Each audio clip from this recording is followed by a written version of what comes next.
Bharatiya Janata party के वरिष्ठ नेता से हमारी मुलाकात हुई। आपके यहाँ के जो भी वरिष्ठ नेता है भारतीय जनता पार्टी की, वो अपने बूथ पर चुनाव हार चुके हैं, इसके लिए कुछ कहिए आप। देखिए, सामान्यतः मैंने उस पर एक बात हम कह सकते हैं कि बूथ की परिस्थितियां होती हैं, और जो मुझे समझ में आ रहा है कि जो भी पेपर में जिनके भी बूथों का, हमारे चाहे वो वरिष्ठ नेता हों चाहे जनप्रतिनिधि हों, जिनके भी बूथ की समीक्षा अभी समाचार पत्रों में आ रही है, तो मैं कह सकता हूं कि उनके बूथ की स्थिति भी कुछ उसी प्रकार की होगी। इस नाते कहीं किसी बूथ पर जीत की तो किसी बूथ पर हार की सूचना समाचार पत्रों के समीक्षा में मिल रही है। थोड़ा उस पर हम यह कह सकते हैं कि शायद हमारे जनप्रतिनिधि और हमारे वरिष्ठ नेताओं के द्वारा थोड़ी सी मेहनत की जाती तो जिस बूथ पर थोड़ी कमियां अभी दिख रही हैं, वो भी कमियां दूर करके हम उस पर भी जीत हम कर सकते हैं।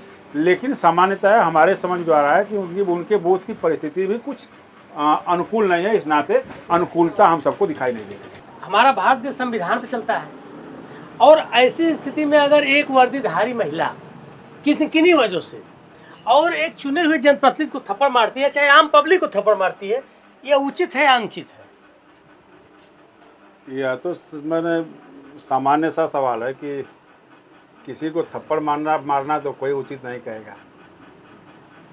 संविधान से हो और चाहे बिना संविधान का भी अगर कहीं कोई व्यवस्था हो, तो किसी को थप्पड़ मारना तो हम लगता है कि हमारे समाज में कोई उचित कहने वाला नहीं मिलेगा। सवाल ये खड़ा हो रहा है कि वो वर्दीधारी थी।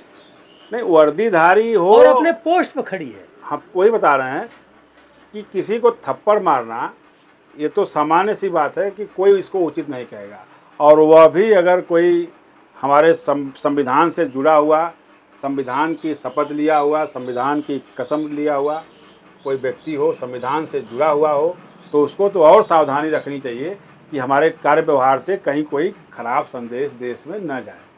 यह तो निश्चित रूप से जो वर्दी पहने हुए हो या संविधान की शपथ लेकर के जनता की सेवा के लिए वो खड़ा हो, तो उसको तो ऐसे ही सामान्य रूप से ध्यान रखना चाहिए कि उसके किसी भी कार्य व्यवहार से जनमानस में कोई खराब चर्चा न हो। तो वह जो हुआ वो उचित नहीं था।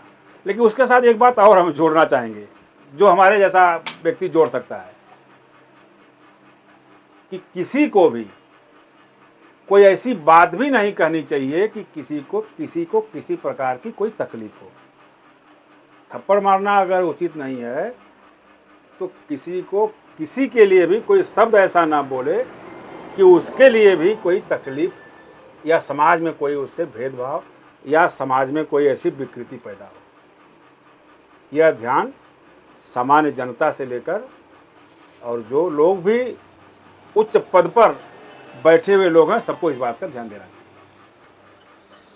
हमारे देश में आतंकवादी परिवार का व्यक्ति लगभग 2 लाख मतों से जो है चुनाव जीता है, जिसके पिताजी हमारे देश के पूर्व प्रधानमंत्री श्रीमती इंदिरा गांधी जी को खुलेआम गोली मारे थे, और उनका बेटा जो है वर्तमान में उसके ऊपर देशद्रोह का मुकदमा चलता है और जेल में बंद है। 2 लाख वोट से चुनाव जीत रहा है। ऐसी स्थिति में जो है वोटरों को क्या कहा जाए? अब लोकतंत्र है और लोकतंत्र में अपने मत का अधिकार सबको प्राप्त है। मत का अपने वो जहाँ भी चाहें वो प्रयोग कर सकते हैं। तो इस नाते इस लोकतांत्रिक देश में और लोकतांत्रिक जहाँ व्यवस्था है उसमें अब लोगों के मताधिकार पर किसी प्रकार का हम आरोप प्रत्यारोप या अंगुली उठाएं, ये हमारे जैसे व्यक्ति के लिए शोभा नहीं देगा। अब ये लोकतंत्र है और जो भी हुआ वहाँ, मैं कह सकता हूँ कि थोड़ा मतदाता इस प्रकार के लोगों का ध्यान देना चाहिए था। लेकिन लोकतंत्र है, अपने मत का जहाँ भी उन्होंने उपयोग किया वह रिजल्ट हम सबके सामने है। 2027 का चुनाव मजबूती से लड़ेंगे आप लोग?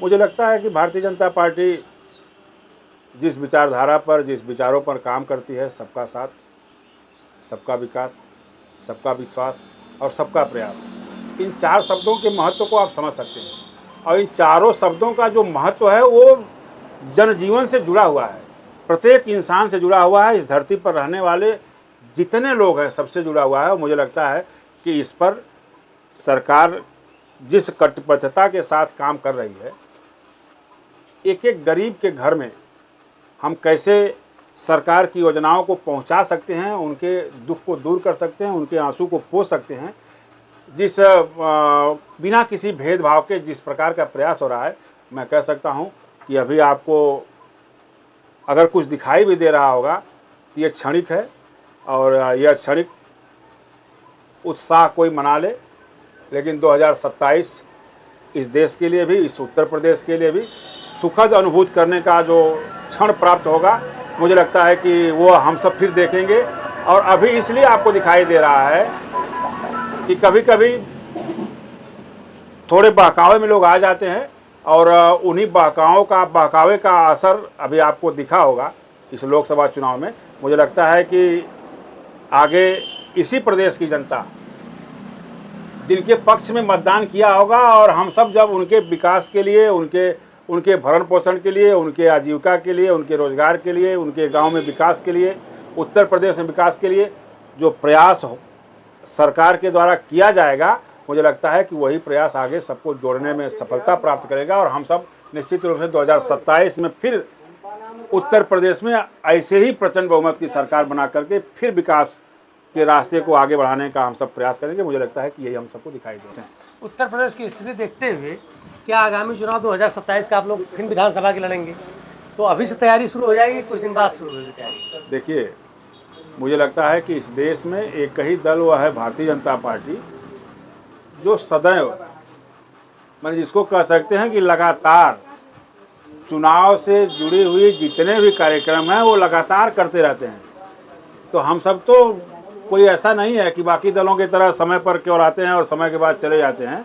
हम सब तो कार्यकर्ता से लेकर के और ऊपर तक लगातार बने अपने चुनावी तैयारी में, उस मोड में हमेशा रहते हैं। और आप देखते होंगे कि अभी लोग तैयारी जब शुरू करते हैं चुनाव के समय, उसके पूर्व हमारी तैयारी पूरी आपको दिखाई देती होगी। तो हम तो हमेशा उस मोड में रहते हैं। सर, सोशल मीडिया पर अक्सर जो है इस समय देखने को मिल रहा है, सुनने को मिल रहा है, तमाम लोग चला रहे हैं कि चुनाव में जो है उत्तर प्रदेश में अच्छा परफॉर्मेंस न होने की वजह से हमारे यहाँ के जो तेजस्वी मुख्यमंत्री जी हैं, उन्हें पद से हटाए जाने की बात की जा रही है। ये क्या मामला चल रहा है सर?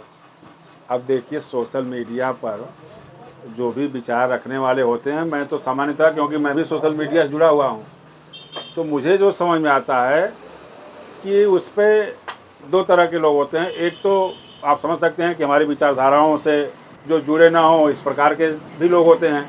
दूसरी बात हम कह सकते हैं कि जिनको सामान्य ज्ञान का बहुत कुछ पता ना हो, उस तरह की भी बड़ी संख्या जुड़ी होती है, जिसने ज़मीन पर कुछ किया भी ना हो और अच्छा ज्ञान वो परोसने का काम करते हैं, अच्छा ज्ञान उस पर बताने का काम करते हैं, जिनको सामान्य ज्ञान का भी कोई मैंने पता ना हो। तो मैं कह सकता हूँ कि अब इतनी बड़ी रणनीतिक बात नीचे ज़मीन पर जो चल रहे हों और सामान्य ज्ञान का अभाव हो, उसके बाद भी वो मुख्यमंत्री को बदला जाएगा और आगे वो कंटिन्यू नहीं रहेंगे, इतनी बड़ी बात भी लोग बताने में अगर सक्षम है, तो मैं तो उनकी बुद्धि को ही की बलिहारी मानता हूँ। उस पर मुझे कुछ कहने में तो संकोच अभी हो रहा है। लेकिन मेरा मानना है कि जिस प्रकार का उत्तर प्रदेश में योगी मुख्यमंत्री जी का काम है, उन कामों को अगर हम सब आधार बनाकर देखें तो कोई परिवर्तन की अभी कोई मुझे गुंजाइश दिख नहीं रही। चलिए, ठीक है, बहुत बहुत धन्यवाद। आप लोग मिले थे, जो है चुनावी का ही चर्चा हुई, आप लोगों का विचार था। ठीक है।